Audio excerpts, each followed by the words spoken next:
cửa xó trên mặt chị sau đấy á.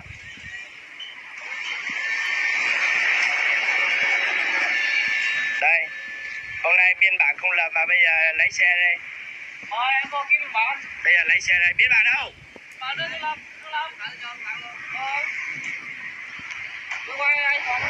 Không có giấy tờ. Đây, giấy tờ là giấy tờ cái gì? Đúng không? Anh rõ ràng là lúc kiểm tra anh không có giấy bằng lái xe đúng không? Giấy tờ là giấy tờ gì?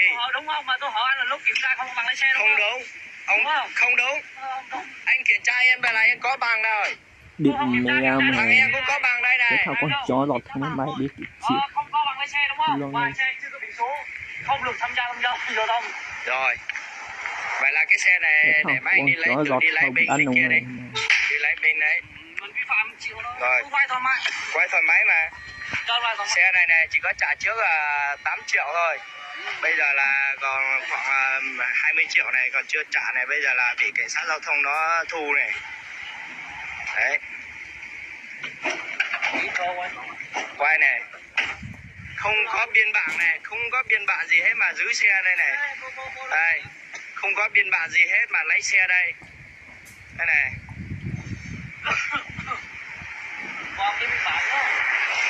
Biên bản đâu? Mọi người ơi, hãy theo dõi nhá. Hãy bình luận nhá. Đây này, xe chưa có biển số, mình đang đi lấy biển số mà có công an giao thông đây cướp xe đây này. Không lập biên bản này, rồi không có nói gì hết mà tự dưng lại lấy xe bỏ trên thùng này. Cướp xe giữa ban ngày đấy. Đây là đội cảnh sát giao thông tỉnh Đắk Nông đấy. Đây, có đồng chí đây này. Đây. Chưa đi lấy biển số nhá. Xe chưa có biển số nhá. Mà bây giờ mà mình đang đi lấy biển số mà lập biên bản mà mình không có gắn biển số nhá. Mấy anh công an này làm việc kiểu này nhá. Chưa có biển số mà bảo là mình không lắp biển số nhá. Nghe có lạ không? Em nghe có lạ không? Xe mới hoàn toàn nhá, tôi mới mua nhá. Tôi mới mua nhá. Mà hôm nay tôi đang đi lấy nhá. Nhà tôi nhà xa nhá. Tôi cách cái tỉnh Đắk Nông này khoảng chừng 100 cây nhá, mà cả đi cả về mà bây giờ mấy ông này bắt bảo là tôi là đi 300 cây mà không lắp biển số nhá. Đúng rồi, 300 cây không lắp. Đấy, vô lý chưa? Quá chi là vô lý. Hôm nay tôi mới nhận được thông báo của đại lý là tôi đi lấy biển số, là tôi đang đi tới trên đường thôi là gặp đội cảnh sát đây em. Chó giọt không mà Đi là vô tôi lý có giấy phép lấy xe đàng hoàng nhá. Tôi có giấy phép lấy xe đàng hoàng nha. Hôm nay là mấy ông này nó ông nào anh phát ngôn đồ hoàn nhá. mấy ông cảnh sát giao thông đó. Có ai đi người không? Đó. Rồi. Giờ tôi ra ngoài thông hồi lưỡi mình lấy mấy giờ là đây bây giờ công an đang bắt lỗi dân đây. Công an đang bắt lỗi dân đây này. Đang cố tình bắt lỗi dân đây này. Cả 4 thằng đây chung nhau hỏi cung một thằng này này. Anh vừa phát ngôn là hỏi cung một thằng này. Anh vừa chửi ai thằng đó. Em không chửi ai hết. Anh vừa chửi tôi thằng đây nhá. Em cứ không chửi ai hết. Anh cứ quay thoải mái. Đây. Quay chứ. Tôi đâu liên quan gì anh mà làm việc không chưa? Tự nhiên gì. Tôi không làm việc của anh mà anh đi ra ngoài đi. Ngoài là ngoài đâu? Đây có phải nhà anh đâu mà. Đó là khu làm việc của tôi. Khu làm việc của anh hả? Anh là hết cả cái dãy đường này hả? Đây là khu vực làm việc của tôi. Thì khu vực kia em đâu có đứng bên kia đâu.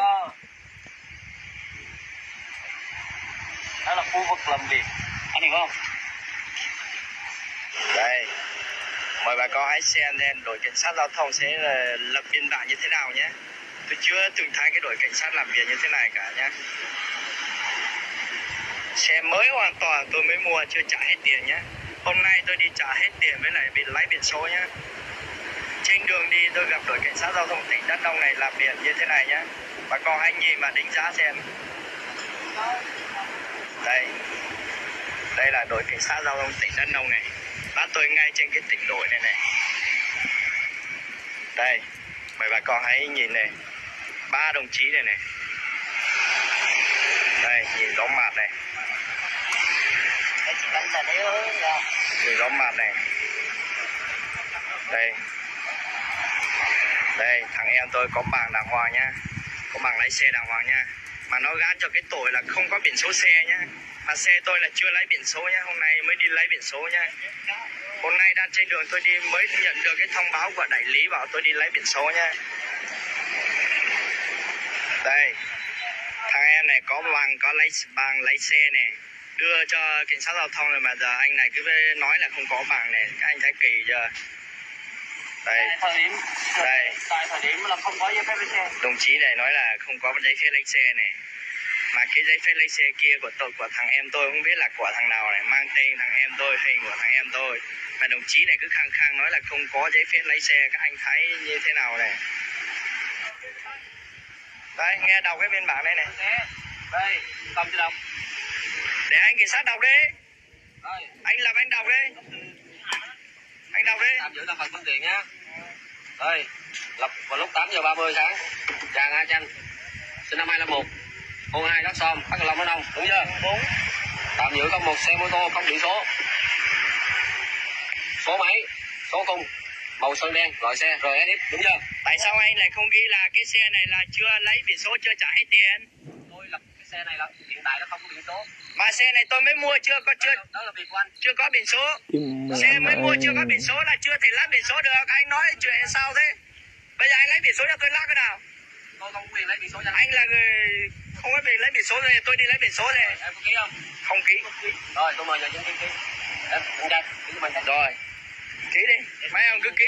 Ký cái đấy là cứ mang đi đi. Mấy ông Cái chó xe này lọt nè các không bạn mà nhá. mày. Xe này là tôi chưa lấy biển số nhá. Và tôi chưa lấy biển số, chưa có biển số để tôi lấy nhá. Không phải là tôi không đi lấy mà là chưa có nhá, hôm nay mới có nhá. Trên đường tôi đi là mấy ông này bắt này. Mấy ông này bắt à, mấy ông này bảo là đây, người vi phạm này không ký rồi bây giờ người dân người ngoài ký đây này. Các ông thấy kỳ chưa? Rồi, người ngoài ký này. Người ngoài là người chứng kiến đó. Rồi. Mình nói vi phạm. Đây, nhìn người ngoài không biết người đâu ra này, hai thằng này này. Đây. Rồi, cứ ký đi, ký hết rồi, lấy xe đi đi. Thôi mình về nhá, vậy là xong chưa? Đúng rồi. Rồi, Biên bản không? rồi xong rồi, không cần ký đâu, anh em đi về đây. Rồi, đây. Hai người dân này ký biên bản này, lập khẩu trang ra đây. Đây. Đây này. Hai người dân này này, mày. không biết đâu ra, lòi ra hai cái mặt này này. Rồi. Rồi, xong chưa? Vậy là xong nhá, cái biên bản này là tôi không chấp nhận nhá. Nói nha, không chấp nhận cái biên bản này nhá. Rồi, được chưa? Thôi, anh em mình về đây.